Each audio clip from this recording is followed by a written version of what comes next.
A late-night call just cut through the noise in El Segundo, and the kind of name that changes playoff math is being spoken in quiet, careful tones. We're not talking about a depth piece. We're talking about a heartbeat changer.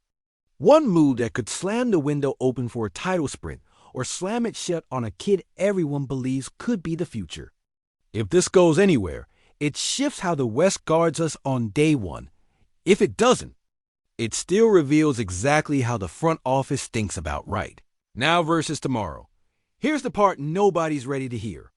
There's a version of the next few weeks in which the Lakers choose certainty over potential, steel over sparkle, closing power over project. 2 phone trees, 3 cap sheets, and one uncomfortable question.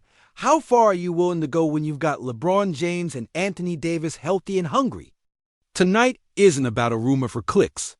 It's about identifying a real basketball need and weighing the heaviest price you can pay without blowing up your core. Stay with me, because I'm laying out the whole map without dropping the name yet. We'll go through the framework that's being whispered, the salary mechanics that would need to align, the basketball logic behind the target, and maybe most important, the risk profile if you ship out a rookie on a cheap deal who already looks like a rotation lock. We'll talk matchup reality in the West, fourth quarter offense, and why defense at the point of attack has become the tax you pay to live in May and June. No shortcuts. No guesswork, you'll get the full picture. You're watching Lakers News Fan Report. If you want the real stuff, tactics, cap sense, and the pulse from inside this league, make sure you're subscribed, tap that like, and tell me where you're tuning in from. This community rides together. When the pieces start moving, you'll want the alert first. Let's set the stage. The Lakers have enough scoring to win most Tuesday nights. What separates regular season dangerous from spring inevitable is control of tempo, control of guard penetration, control of the glass after first contact collisions. When the ball sticks late, we need a grown-up who turns a broken possession into a solid one. When the other team's star guard starts hunting switches, we need someone who makes those hunts feel like running in sand. That's the profile driving this conversation. Dalton Knecht has juice, we all see it. Shooting range that stretches help, confidence you can't fake, and a motor that plays in every gym from October to June. But cheap. Ascending wings also have something else. Incredible trade gravity. They let you ask for names your roster usually can't touch. And the league knows exactly what a player like that can become in year 2 and 3. That's where the tension lives. You don't just move a kid like that. You do it only if the return is a ring maker. Zoom out to the West.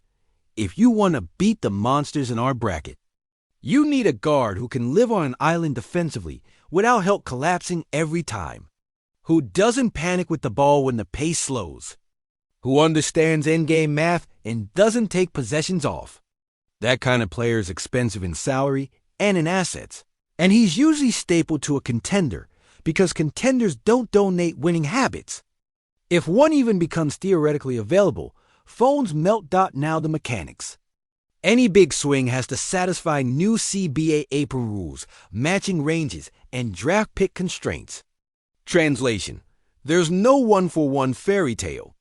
If the Lakers chase a veteran with a sizable number, it means stacking contracts, adding a premium future piece, protecting yourself with conditions where you can, and accepting the heat if it backfires. It also means asking if the other team has a reason, financial, timeline, or roster balance to even consider picking up the phone. The tells. Quiet minutes management on the other side.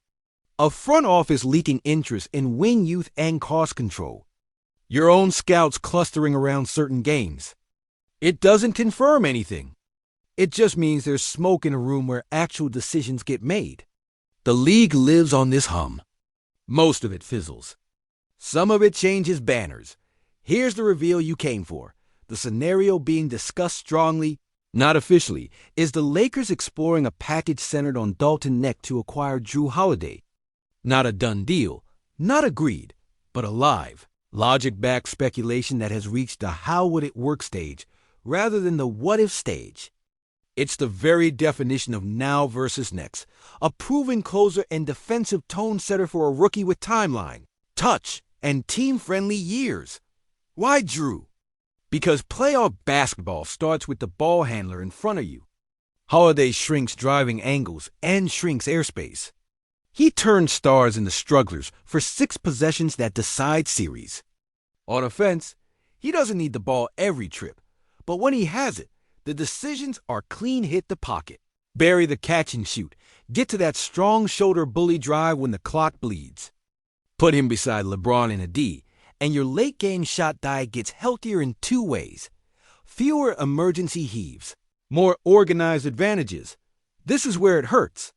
Necht is precisely the kind of low-cost, high-yield rotation piece contenders want to keep. He runs, he shoots, he learns. He opens the floor for Lebron's reads and Adi's seals. But titles have a cost, and the cost is usually the comfort of what might be. You can't have everything. The ready-made closer with championship habits and the untouched chest of future value. The question isn't, do you like Necht? You do. It's, does Drew move you materially closer to controlling fourth quarters in May? Salary reality check, no fantasy. Holiday is on a veteran number. Necht is on a rookie scale number. So the chassis is obvious. You need a larger contract or 2 plus the rookie to match, likely with draft compensation baked in. Conditions could protect both sides' playoff rounds, games played. Escalators, but the other team isn't doing you favors. They'll want real value and a story they can sell their room. Anything less, hang up. Why would Boston even think about it? Maybe they wouldn't. They just lifted the thing everybody is chasing and locked in core pieces. But sometimes, contenders stress test alternatives for cap reasons, for age curves, for sustaining 2 timelines at once, or for a strategic reset that doesn't look like a step back. If there's no appetite on their side, it dies here. If there's even a sliver, because wings on cheap deals are oxygen in this CBA, then you at least model the trade in your own building and decide how far you go. On court, picture the possession that broke you last spring. Opponent brings your big into space, hunts your weakest guard, and the drive triggers rotation chaos. With Drew, the first domino often doesn't fall. He bodies, he angles, he funnels the help at the right depth. On offense, you can run empty corner PNR with LeBron as the screener, or invert and use Drew as a ghost to force a miscommunication. Add simple 2-man games with a D at the nail and you're milking 8. Clean points a night that used to be stress. There's also the human layer. Holiday's presence calms groups. He doesn't take air out of your young guys. He teaches them what counts. He doesn't hijack possessions. He audits them. That matters when the building heats up and 3 bad trips can flip a series. If you've watched him in big moments, you know the value isn't just in the steals. It's in the possessions you never lose in the first place. But let's honor the other side of the ledger. Next contract is a gift to roster-building production per dollar that lets you spend elsewhere. He spaces, he sprints. He lives in the corners with purpose. If he pops the way many think he will, you could be gifting another team a decade of utility at a bargain. That's the fear. That's why this conversation is serious and not fan fiction. It's a real trade-off with a real opportunity cost. CBA note, cleaned up for non-cap nerds. Apron rules punish stacking expensive deals without discipline. Swapping a rookie salary for a veteran salary means saying yes to less flexibility later. It also means your pick strategy has to tighten because you can't keep papering over mistakes by buying your way out of them. If you move Necht in picks, you're betting on a 2 to 3 year window where health and fit hold. Timing matters. In-season trades have hard dates when most contracts become movable. That makes the next couple of months critical for groundwork medical clarity. Values align, no surprise clauses. If you're going to do something this loud, you want runway to integrate habits before the standings harden. The worst move is the right move made too late to matter. What about alternatives? You can chase smaller guard stoppers with less pedigree. You can try to win with internal growth and scheme tweaks, duck and ice your way through matchups, and hide guys in zones. You can hope your offense is so clean you don't need the last stop. Teams have tried. Doable? Sometimes. Sustainable? Rarely. That's why names like Drew pull you into uncomfortable rooms where you say out loud the things you don't want to say about kids you like. There's a cultural statement here. 2. Trading for Holiday tells LeBron and AD what they already believe. You're playing for the big table. It tells the locker room that bad shots won't be your demise and that someone will put his chest on the best guard every night. It tells opponents there's a tax to pay just to enter the paint. It tells young guys what the standard is, not in words, but in the way the next 100 practices field out the what if it goes wrong scenario. Maybe Drew's efficiency dips. Maybe the shot goes cold for a month. Maybe a nagging tweak slows him for a stretch. That's where roster layering matters. Don't build a plan that depends on perfection. Build a plan that depends on habits. Holiday's value is habit-based. Even in slumps, the defense travels, the decision-making travels, the tempo control travels. You can ride out slumps if the floor is high. Let's talk series math. In a 7-game set, you see the same actions, same counters, same referees. The team that controls guard matchups usually controls the whistle flow and the turnover margin. With Drew, you shift 2 columns on the box score without touching usage. Opponent EFG% at the guard line and lev ball. Turnovers generated. That's how you steal quarters without changing your star's minutes. There's also the LeBron factor. He's still a matchup algorithm disguised as a human. Give him a guard who can survive first contact and make catch-and-shoot threes, and you unlock the bully post-cut game and the Spain variations that have been sitting on the back shelf. He sees that. AD sees that. It's not about star chasing. It's about adding a silent amplifier to the 2 biggest speakers you already own. Could Boston simply laugh and hang up? Absolutely.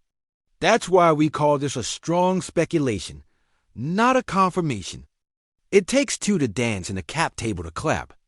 But if there's even a 10% corridor where a package headlined by neck plus salaries plus future value makes them pause, you at least decide internally where your line is.